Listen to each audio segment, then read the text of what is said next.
Il n'est jamais facile de dire adieu à ceux que l'on aime et les proches de Philippe Tesson sont en mesure de le confirmer.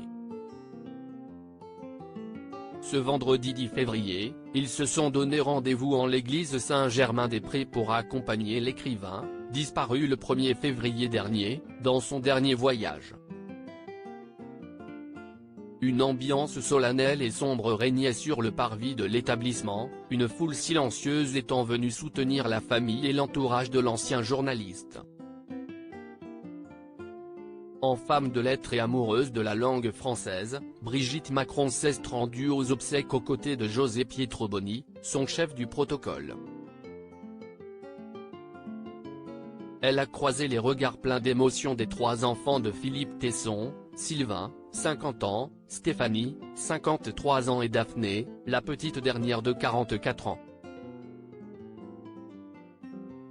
Par sa présence, la première dame a tenu à représenter le président de la République et réaffirmer toute l'admiration et le respect que la France avait et continuera d'avoir pour Philippe Tesson. Enfants et petits-enfants ont également pu compter sur le soutien de nombreuses personnalités, à l'image de Claire Chazal, son ex-compagnon Philippe Torton et sa femme Elsa Boublil, Françoise-Éric Gendron, Michel Leb et son épouse Béatrice, Jack Lang, Frédéric Beigbeder, Jean-Pierre Chevènement, Bruno Le Maire ou encore Francis Huster. Un homme très regretté, le journaliste Philippe Tesson, qui a chroniqué la vie politique et culturelle en France pendant plus d'un demi-siècle, est décédé à l'âge de 94 ans. Ce patron de presse, entrepreneur, homme de théâtre, mais aussi polémiste connu pour son franc-parler, s'est éteint à son domicile de Chatou, Yvelines, mercredi, a indiqué le jury du prix Interallié. Rédacteur en chef du légendaire journal Combat, 1960-1974, Philippe Tesson a fondé son propre journal, Le Quotidien de Paris, qu'il a dirigé pendant 20 ans, 1974-1994. Il a été pendant plus d'une décennie critique dramatique au Canard enchaîné et longuement chroniqueur, théâtral au Figaro Magazine et politique sur le site internet du Point.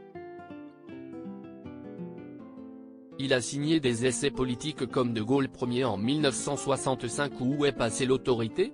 En 2000. Ses grandes passions, le théâtre et la littérature, lui viennent de sa mère. Elle m'a appris la supériorité de l'expression sur l'introversion. Elle était théâtrale et extravertie, racontait-il autant. Côté littérature, il a animé une émission sur France 3, à quel titre, était chroniqueur sur Paris Première et dirigeait l'hebdomadaire Les Nouvelles littéraires. Il a rejoint le jury du prix Interallié en 1993. Côté théâtre, cet amateur de piano dirigeait avec sa fille Stéphanie le théâtre de Poche Montparnasse depuis 2013 et avait racheté une librairie, une revue, l'Avant-Scène Théâtre, et une maison d'édition, 4 vents. Avec ses 2 autres enfants, la journaliste Daphné et l'écrivain voyageur Sylvain, ils se ressourçaient dans la maison familiale en bord de Seine, comme le raconte avec humour le prix Interallié 2022, roman fleuve de Philibert Ehem. Jusqu'à ce triste jour du 1er février.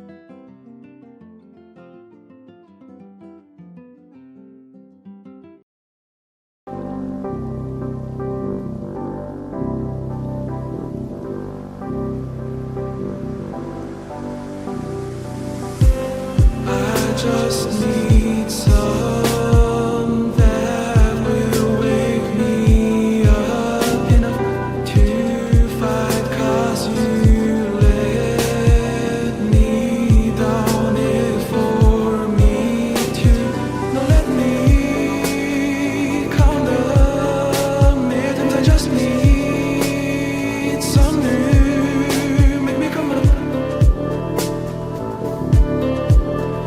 We were that we had to first.